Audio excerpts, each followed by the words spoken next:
الحمد لله رب العالمين والصلاة والسلام على سيد المرسلين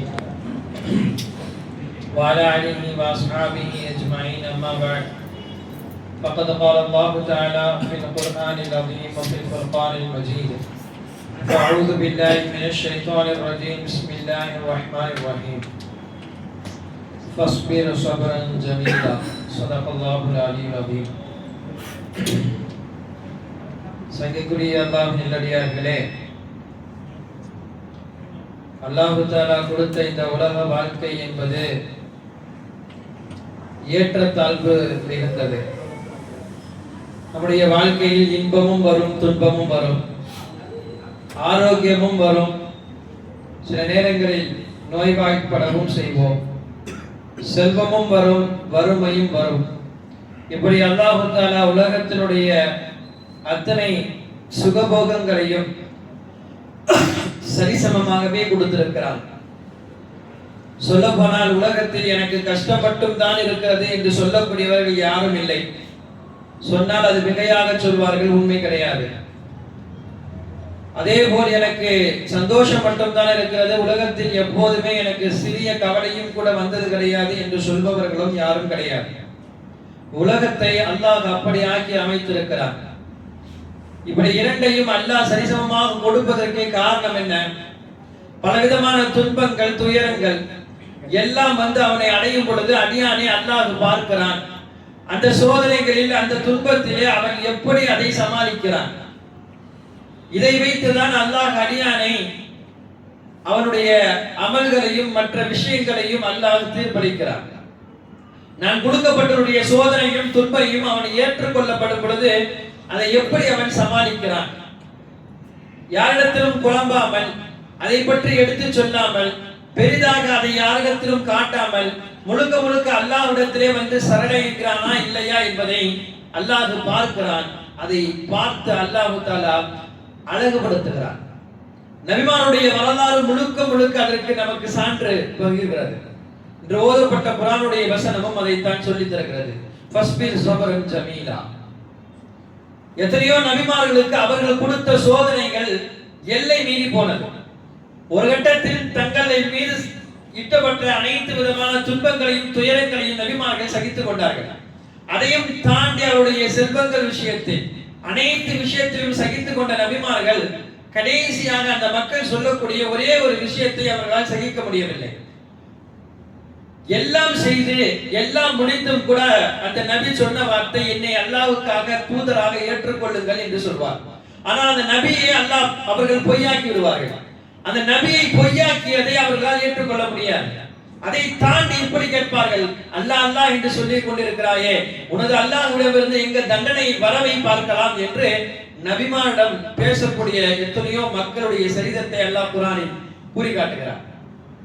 இந்த நிலைக்கு ஆக்கப்படும் பொழுதுதான் அல்லாஹ் பல நேரங்களில் பல நபிமார்களை ஃபஸ்பிர் ஸபரன் ஜமீலா, அழகிய பொறுமையாக நீங்கள் பொறுத்து கொள்ளுங்கள் என்று அல்லாஹ் குறிப்பிட்டு காட்டுவார்.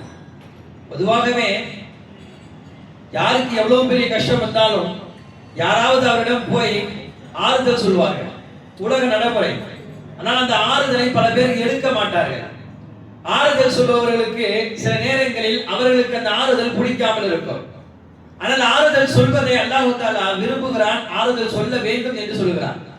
ஆறுதல் சொல்லப்படக்கூடிய அந்த இதயம் ஒரு கட்டம் வரையும் துன்பம் துயரத்திலே இருந்தாலும் கூட ஆறுதலை கேட்கும் பொழுது ஒரு விதமான அந்த இடத்தில் அமைதி கிடைக்கிறது. எனவேதான் அல்லாஹ் தஆலா இப்படியெல்லாம் இந்த மக்கள் செய்யும் பொழுது நபிமார்களுக்கு அல்லாஹ் ஆறுதல் சொன்னார்.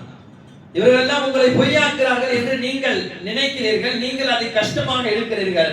வலகத் குஸபத் ருசுலுன் மின் கப்லி, அல்லாஹ் சொல்றான், இதற்கு முன்னால் உன்னை எத்தனையோ நபிமார்களை இப்படித்தான் போய் பிடிச்சிருக்காங்க. அதனால இதெல்லாம் நீங்க பெரிதா நினைக்க வேண்டாம், இதெல்லாம் நீங்க கவலைப்பட வேண்டாம் என்று நபிமார்களுக்கு அல்லாஹ் தஆலா ஆறுதல் கூறிய வரலாறு குர்ஆனிலே உண்டு. இது பெருமானார் ஸல்லல்லாஹு அலைஹி வஸல்லம் தனித்துவம். எல்லா விஷயத்தையும் பெருமானார் ஸல்லல்லாஹு அலைஹி வஸல்லமுக்கு ஈடு செய்ய முடியாத கஷ்டங்கள் தொல்லைகள் எல்லாம் கொடுத்த பொழுதும் கூட அதை பெரிதாக ரசூலுல்லாஹி ஸல்லல்லாஹு அலைஹி வஸல்லம் மக்களுக்கு மத்தியில் காட்டியது கிடையாது. அல்லாஹ்விடத்தில் அடுத்து அதை பற்றி சொல்வார்கள். ஆனால் எல்லோரிடத்திலும் தனக்கு கொடுத்த கஷ்டத்தை ரசூலுல்லாஹ் எந்த கட்டத்திலும் எடுத்து சொன்னது கிடையாது. பத்ரிலே பெருமானார் ஸல்லல்லாஹு அலைஹி வஸல்லமுக்கு வந்த கனிமத்தை ரசூலுல்லாஹ் பங்கிட்டு கொடுக்கிறார்கள் சஹாபாக்களுக்கு. எல்லோருக்கும் கொடுக்கப்படுகிறது. ரசூலுல்லாஹ்வுடைய பங்கீடு என்றால் அதுல எந்த குறையும் காண முடியாது. ஆனால் ஒருவர் வந்து வேண்டுமென்றே சொன்னார், நபியே உங்களுடைய பங்கீடு எனக்கு சரியாக தெரியவில்லை, நியாயமாக பங்கீடு செய்யுங்கள். யாரை பார்த்து? பெருமானார் ஸல்லல்லாஹு அலைஹி வஸல்லம் அல்லாஹ்வுக்கு ஒரு பெயர் இப்படியே ரசூலுல்லாஹ் கொண்டு காசிம். காசிம் என்றால் பங்கிடக்கூடியவர். அவரை போல சரியாக பங்கிடக்கூடியவர் யாரும் கிடையாது. அப்படிப்பட்ட ரசூலுல்லாஹி ஸல்லல்லாஹு அலைஹி வஸல்லமை யாரோ ஒருவர் வந்து நீங்கள் செய்யக்கூடிய இந்த பங்கீடு சரியில்லை என்று சொல்லும் பொழுது சஹாபாக்களுக்கெல்லாம் ரத்தத்தை சுண்டி விட்டதை போல கோபம் வந்தது. யாரிடத்தில் இவர் பேசுகிறார்? பெருமானார் ஸல்லல்லாஹு அலைஹி வஸல்லம் கண் அசைவுக்காக சஹாபாக்கள் காத்திருக்கிறார்கள். சாதாரண விஷயம் சொல்லவில்லை. பெருமானார் ஸல்லல்லாஹு அலைஹி வஸல்லம் பங்கீட்டை சரியில்லை என்று சொல்லிவிட்டார். சஹாபாக்களுக்கு இவ்வளவு கோபம். பெருமானார் ஸல்லல்லாஹு அலைஹி வஸல்லம் எப்போதும் போல அப்படியே பங்கிட்டுக் கொண்டே இருக்கும் பொழுது ஒரு வார்த்தை சொன்னார்கள், ரஹிமல்லாஹு மூஸா லக்கத் ஊதிய பில்லாஹி அக்ஸர ஹாஸா. மூஸா அலைஹிஸ்ஸலாமுக்கு அல்லாஹ் தஆலா ரஹ்மத் செய்யணும். மூஸா அலைஹிஸ்ஸலாமுக்கு இதை விட பெரிதாக எல்லாம் அவர்கள் ஏசினார்கள், பேசினார்கள். ஆனால் அவர் இதையெல்லாம் அப்படியே கடந்து போனார். நபி ஸல்லல்லாஹு அலைஹி வஸல்லம் மீது சொல்லப்பட்ட அந்த இட்டுக்கட்டை பெருமானார் அதை எப்படி ஏற்றுக்கொண்டார்கள், அதை எப்படி ரசூலுல்லாஹி ஸல்லல்லாஹு அலைஹி வஸல்லம் திருப்பி கொடுத்தார்கள்? ரசூலுல்லாஹ்விடம் வந்து நாம் படிக்க வேண்டிய பாடம். அந்த நேரத்தில் ரசூலுல்லாஹ் ஒரு கண்ணசைவு செய்தாலும் கூட அந்த சஹாபி அந்த இடத்தை விட்டு சபை விட்டு அகற்றப்பட்டிருப்பார். ரசூலுல்லாஹ் அதை செய்யவில்லை. சஹாபாக்களை கையாண்ட விதம், வந்தவர்களும் பெருமானார் ஸல்லல்லாஹு அலைஹி வஸல்லம் எப்படி நடந்து கொள்ள வேண்டும் என்பதை இந்த உம்மத்துக்கு ரசூலுல்லாஹி ஸல்லல்லாஹு அலைஹி வஸல்லம் கற்றுக் கொடுக்கிறார்கள். நபி பொறுமை. சஹாபாக்கள் ரசூலுல்லாஹ்ட்ட எத்தனையோ தடவை வந்து வந்து வந்து கேட்கும் பொழுது, யா ரசூலுல்லாஹ் எங்களுக்கு ஏதாவது சொல்லுங்க, எங்களால தாங்க முடியல, எங்களை அடிக்கிறாங்க, எங்களை துன்புறுத்துறாங்க, எங்களால இதுக்கு மேல இஸ்லாத்துல இருக்க முடியுமான்னு தெரியல, அந்த அளவுக்கு எங்களுக்கு ஏராளமான நோய்மைப்படுத்துறாங்க, எங்களுடைய உயிர் மட்டும்தான் மிஞ்சி இருக்குது, வேற எதுவும் எங்கள்கிட்ட இல்ல என்றெல்லாம் சொல்லப்பட்ட போது கூட பெருமானார் திரும்ப திரும்ப திரும்ப சொன்ன ஒரே ஒரு வார்த்தை, சபர், பொறுமையா இருங்க, பொறுமையா இருங்க, பொறுமையா இருங்க. இதுதான் ரசூலுல்லாஹ் மறுபடியும் மறுபடியும் சொன்னார். ரசூலுல்லாஹ்வுடைய இந்த மறுபடியும் சொன்ன பொறுமைக்கு கடைசி வரையும் அல்லாஹ் பதில் கொடுக்காமல் போய்விட்டானா? கடைசியிலே கொடுத்த பதில் எப்படி இருந்தது? உலகத்தை எல்லோரும் திரும்பி பார்க்கும் அளவுக்கு பெருமானார் ஸல்லல்லாஹு அலைஹி வஸல்லம் அவர்களுக்கும் சஹாபாக்களுக்கும் துன்புறுத்தவர்களுக்கு அல்லாஹ் பதில் கொடுத்தார்.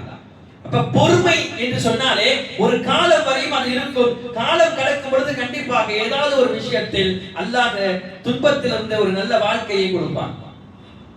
ஒரு படிப்பினைக்காக ஒரு அழகான ஒரு கதை கூட சொல்வார்கள். ஒரு படிப்பினைக்காக ஒரு கிளி வளர்த்தார். வெளி நாடுல வந்து இந்தியாவுக்கு வந்து கிளினா அவருக்கு ரொம்ப பிடிக்கும். காட்டுல போய் ஒரு கிளியை பிடிச்சிட்டு வந்து வீட்டுல வந்து வளர்த்தார். கொஞ்ச நாள் கழிச்சு அதுக்கு பிறகு வெளிநாட்டுக்கு போனோம். வெளிநாட்டுக்கு போகும்போது அந்த கிளியிட்ட கேட்கிறாரு, காட்டுல இருந்து உன்னை பிடிச்சிட்டு வந்தேன், நீ அங்க இருக்கும் பொழுது ரொம்ப சந்தோஷமா இருந்த, நீ ஏதாச்சும் சொல்றியா?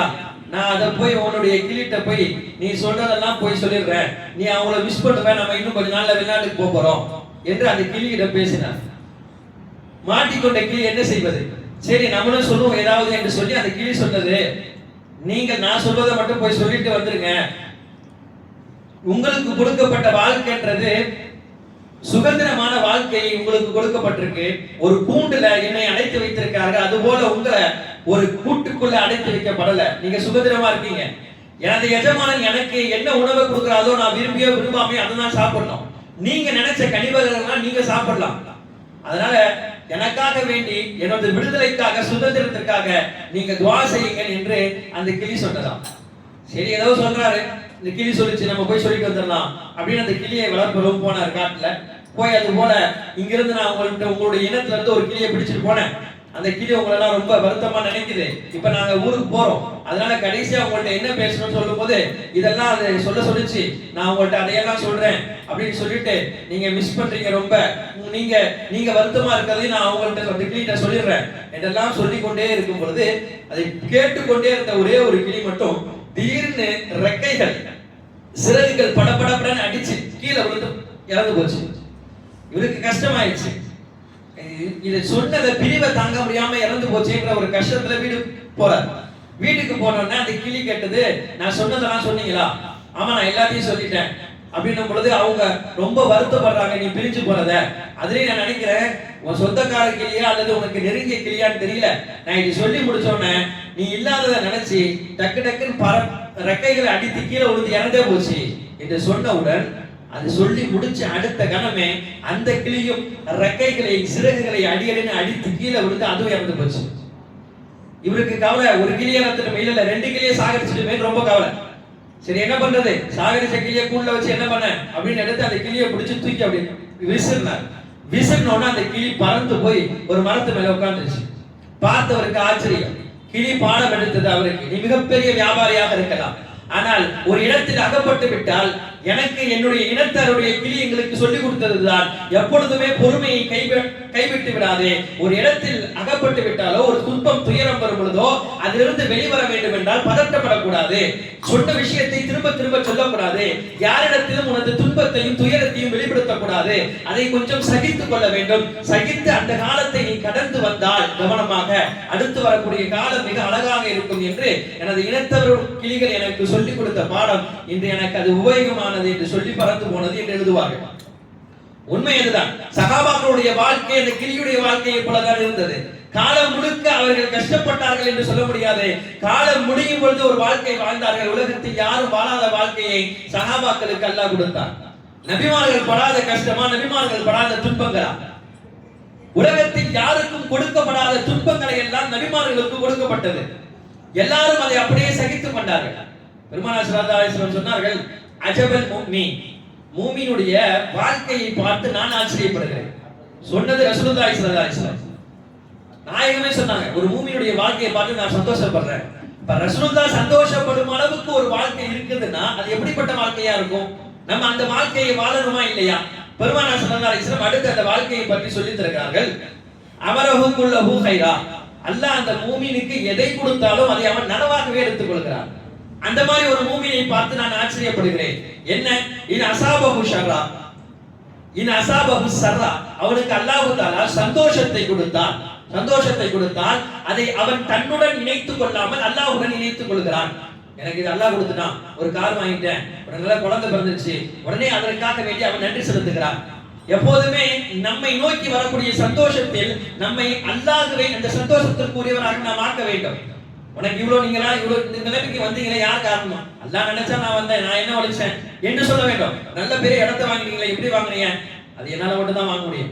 நம்ம அந்த இடத்தை வாங்குறதுக்கு பட்ட கஷ்டம் இருக்குது. இந்த மாதிரி எல்லாம் பேசினால் கொடுத்தவன் எடுத்து விடுவான். அல்லாஹ் எதை விரும்புறான்னு சொன்னா நமக்கு வரக்கூடிய சந்தோஷத்தை அவன் பக்கம் சேர்க்க வேண்டும்.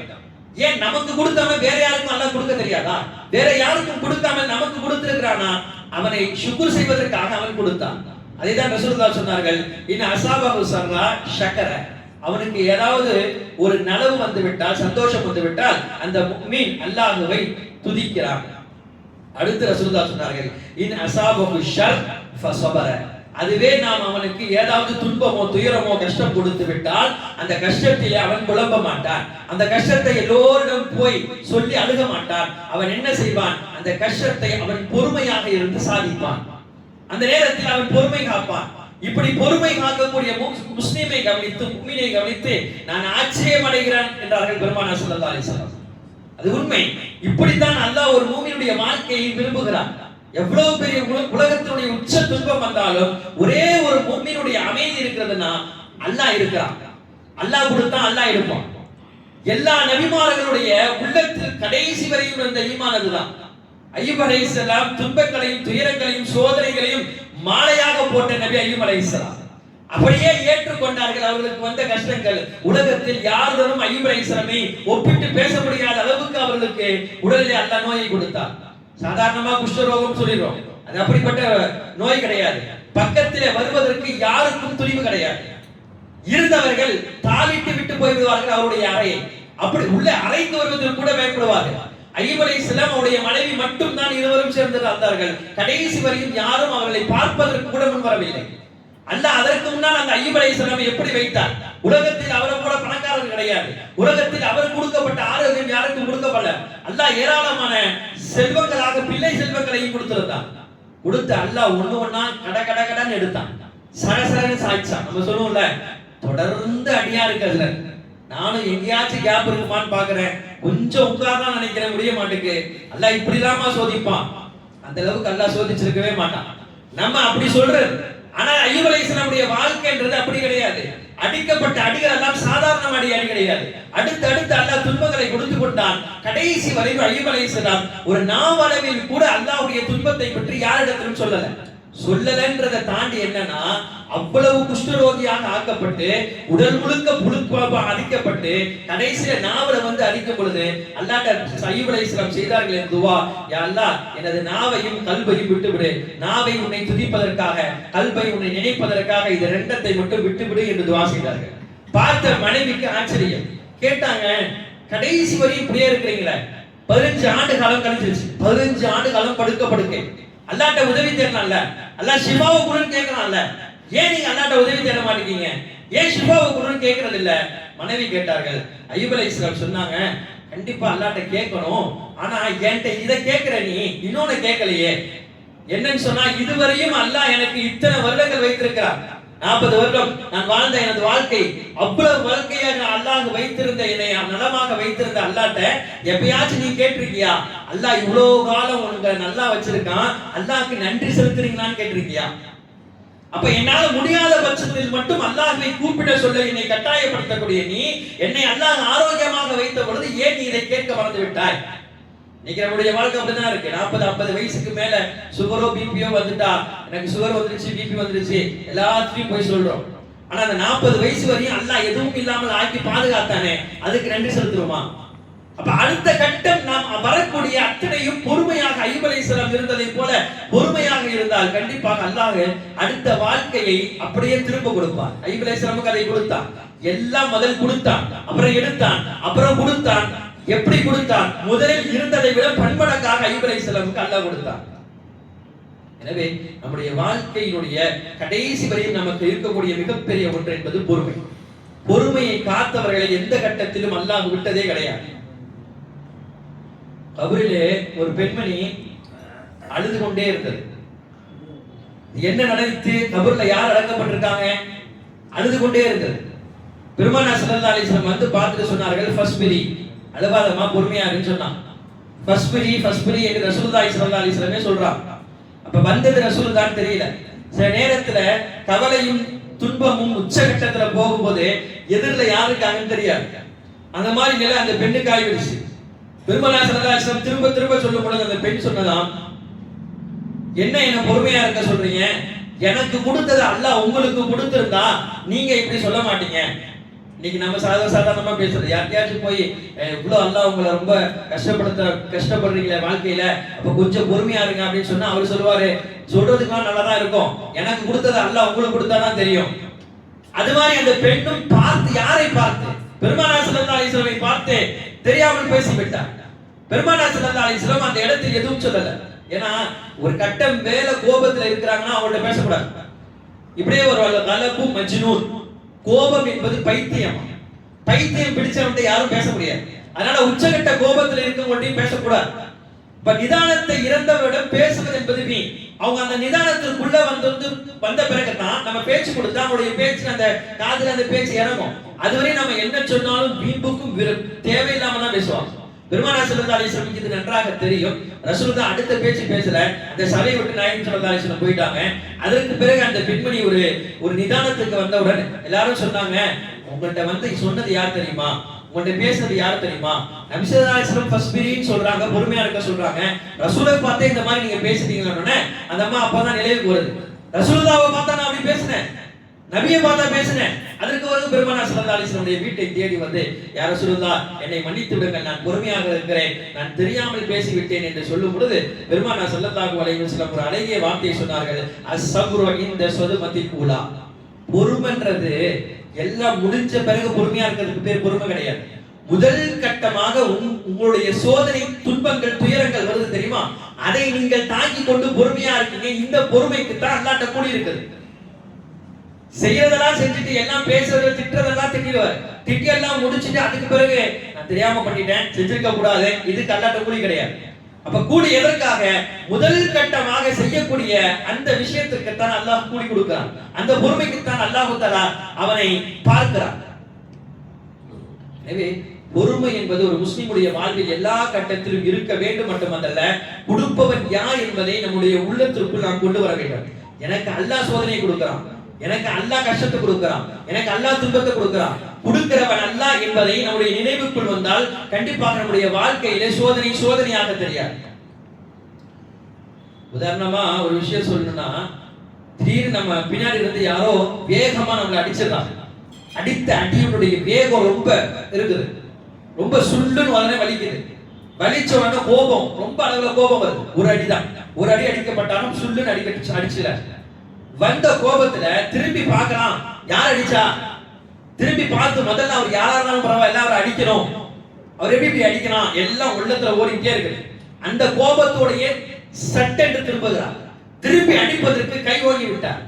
கை ஓங்கி பார்த்தால் தனது பாலிய சிநேகிதர், யாரு, ரொம்ப உற்ற நண்பன், ரொம்ப தெரியும் அவருக்கு இவரும் ரொம்ப க்ளோஸ். எங்க போனாலும் ரெண்டு பேரும் ஒண்ணா போவாங்க, ஒண்ணா வருவாங்க, அவ்வளவு க்ளோஸ். அடிக்க உயர்ந்த கையை கட்டி பிடித்து விட்டார். அட அந்த வலி இப்போது இல்லையா, அந்த கோபம் இப்போது இல்லையா? நீ அடிக்க முற்பட்டு வந்தாய், அடித்திருக்க வேண்டும். ஆனால் அடிக்காமல் அவனை கட்டி பிடித்துக் கொண்டாய். உனது நண்பன் என்றவுடன் அவனை கட்டி கொடுத்துக் கொண்டாய். இப்போ நீ அடிக்காததற்கு என்ன காரணம் என்று கேட்டா என்ன சொல்வாரு? அவர் அடிச்சது உண்மை, எனக்கு வலிச்சது உண்மை, எல்லாம் உண்மைதான். ஆனால் அடித்தது எனது நண்பன் என்ற பொழுது என்னால் திருப்பி அடிக்க முடியாது. என் நண்பன் எதற்காவதாக என்னை அடிச்சிருக்கலாம், விளையாட்டுக்கு அடிச்சிருக்கலாம், சும்மா அடிச்சிருக்கலாம், கேலிக்கு அடிச்சிருக்கலாம் என்று சாதாரண உலகத்திலே இருக்கக்கூடிய நண்பனை பற்றி நாம் இவ்வளவு பேசுகிறோம் என்றால், அல்லாஹ் சில சோதனைகளையும் துன்பங்களையும் எனக்கு கொடுக்கிறான் என்றால் அவன் காரணம் இல்லாமல் கொடுக்க மாட்டான். காரணத்தையும் தாண்டி நம்மை சோதிப்பதற்காக கொடுக்கிறான்.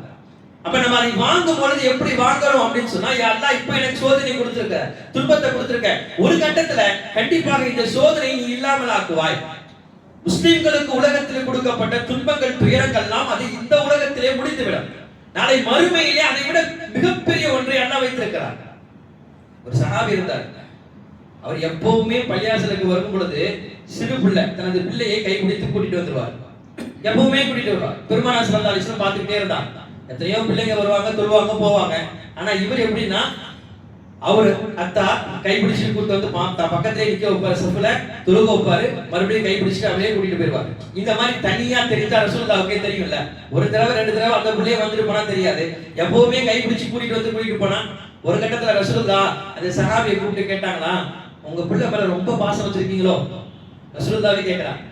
அப்ப அவருக்கு அது ரொம்ப சந்தோஷமாயிடுச்சு. ஆமா யார ரசூலுல்லாஹ், ரொம்ப பிரியம் வச்சிருக்கேன், ரொம்ப பாசம் வச்சிருக்கேன் அப்படின்னு அங்கோட நிறுத்தல. அடுத்து அவர் சொல்றாரு, யார ரசூலுல்லாஹ், உங்க மேல நான் எவ்வளவு பாசம் வச்சிருக்கணும், எவ்வளவு பிரியம் வச்சிருக்கணும், அதே மாதிரி என் பிள்ளை மேலயும் நான் ரொம்ப பாசம் வச்சிருக்கேன் அப்படின்னு சொன்னார். பெருமானார் ஸல்லல்லாஹு அலைஹி வஸல்லம் அவரை பார்த்துட்டு இருக்கட்டும்னு அனுப்பிச்சிடலாம். கொஞ்ச நாள் கழிகிறது, அவரு தொழுகைக்கு வரல. சஹாபிட்ட ரசூலுல்லாஹி ஸல்லல்லாஹு அலைஹி வஸல்லம் கேட்டாங்க, இந்த மாதிரி ஒரு சிறுவனை கூட்டிட்டு தொழுகைக்கு வருவாரே, அவர் இப்ப வர்றதில்லை, என்ன ஆச்சுன்னு கேட்டான். சஹாபாக்கள் சொன்னாங்க, யார ரசூலுல்லாஹ், அவருடைய குழந்தை இறந்து விட்டது, என்கிட்ட சொல்லவே இல்லையே. யார சொல்லுதா, அப்போ நீங்க சஃபர்ல இருந்தீங்க, சொல்ல முடியல. அப்படியா, வாங்க போய் பார்க்கலாம் அப்படின்னு சொல்லி ரசூலுல்லாஹி ஸல்லல்லாஹு அலைஹி வஸல்லம் நேரா அந்த சஹாபியுடைய வீட்டுக்கே போயிட்டான். வீட்டுக்கு போய் அவருக்கு ஆறுதல் சொல்றதுக்கு பக்கத்துல ரசூலுல்லாஹ் உட்கார்ந்திருக்காங்க. அவருக்கு என்ன ஆறுதல் சொல்ல முடியும்? உலகத்தில் சிறு பிள்ளைகளை இழந்த தந்தைக்கு எப்படிப்பட்ட ஆறுதல் சொன்னாலும் அது அந்த ஆறுதலுக்கு தகுந்ததாக இருக்காது. எப்படிப்பட்ட ஆறுதல் கொடுத்தாலும் அதுக்கு ஈடிணையாக அந்த ஆறுதல் ஆகாது. பெருமானார் ஸல்லல்லாஹு அலைஹி வஸல்லம் சொல்லக்கூடிய ஆறுதல் என்பது சாதாரண விஷயம் அல்ல. ரசூலுல்லாஹ் பேசுகிறார்கள் அல்லவா, பெருமானார் ஸல்லல்லாஹு அலைஹி வஸல்லம் ஒரே ஒரு வார்த்தை கேட்டாங்க, நீங்க உங்க பிள்ளைகளை எப்படி வளர்த்தீங்கன்னு நான் பார்த்திருக்கேன். பிள்ளைய பள்ளிக்கு கூட்டு வருவதை விட அந்த பிள்ளைகள் நல்லா வாழ்க்கையில வாழணுன்றத வேற எந்த தந்தையும் வேற எந்த இடத்துக்கு கூட்டு போனாலும் அவருடைய சிறப்புக்கும் அவருடைய அன்புக்கும் வேற எதுவும் ஈடிணையாவார். ஒரு பிள்ளைய தந்தை பள்ளிக்கு கூட்டிட்டு வராருன்னா இது உச்சகட்ட அவர் பிள்ளை மீது வைத்திருக்கக்கூடிய அன்பு. பெருமானார் அப்படியே சொன்னாங்க, உன் பிள்ளை மேல நீங்க எவ்வளவு அன்பு வைத்திருக்கீங்கன்னு நான் கண்ணால பார்த்திருக்கேன். நான் உங்கள்ட்ட கேட்கிற விஷயம் ஒன்னே ஒன்றுதான், உங்கள் பிள்ளை உங்கள்கிட்ட இருந்தா சந்தோஷமா இருப்பானா, அல்லாஹ்ட்ட சுபனத்துல இருந்தா சந்தோஷமா இருப்பானா? அழுது கொண்டிருக்கிறார் சஹாபி.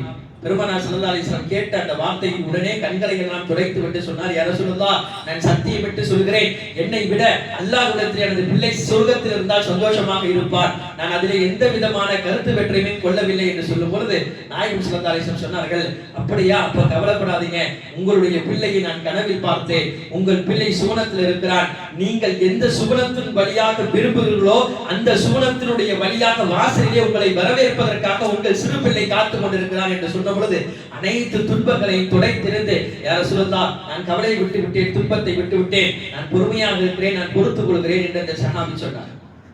உலகத்தில் பொறுமைக்கு தகுந்தார்பால் அல்லாஹ் தஆலா வேற எந்த வெகுமதிகளையும் கொடுப்பது கிடையாது. எனவே வாழ்க்கையில் நமக்கு துன்பங்களும் இன்பங்களும் தொடராக வரலாம், அடுத்தடுத்து வரலாம். அதையெல்லாம் தாங்கி கொண்டு அல்லாஹ்விடத்திலே பொறுமையை வைத்து நாம் துஆ செய்தோம் என்றால் கண்டிப்பாக அந்த துஆவை அல்லாஹ் ஏற்றுக்கொள்வான். விதி நமக்கு ஆக்கப்பட்டது உண்மை, விதியை நம்புறது உண்மை. ஆனா விதியை நம்புறது எப்படி நம்பணும்னா, நமக்கு எந்த துன்பம் வந்தாலும் துயரம் வந்தாலும் விதி வந்துருச்சு நினைச்சிட்டு அதை அப்படியே கடந்து செல்றதல்ல.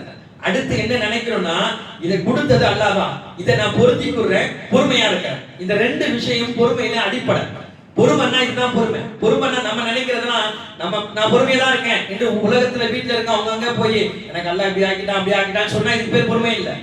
பொறுமை என்பதற்கு என்ன அர்த்தம்னா, முதல்ல நான் அதை பொருந்திக்கணும், பொருந்திட்டு சபராக இருந்து அல்லாஹ்ட்ட துஆ செய்யணும். இதற்கு பேர் தான் பொறுமை.